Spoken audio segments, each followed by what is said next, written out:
Right, here are some things for you to do. Work out what 20mm, 50mm and 200mm look like with your eyes. Just remember 85 odd degrees, 40 odd degrees and 10 degrees, however you do this. Next, take the same photo using the widest focal length you've got, the standard focal length and the longest focal length that you've got. Take the same photo 3 times and compare the differences. And if you're feeling adventurous, take 3 photos with the maximum aperture, the minimum aperture and the aperture value in the middle.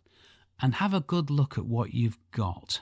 Learning from your own photos taken by you with your own gear is such an effective way to learn. You can see these things on all sorts of articles people have written, but you can't beat doing this yourself.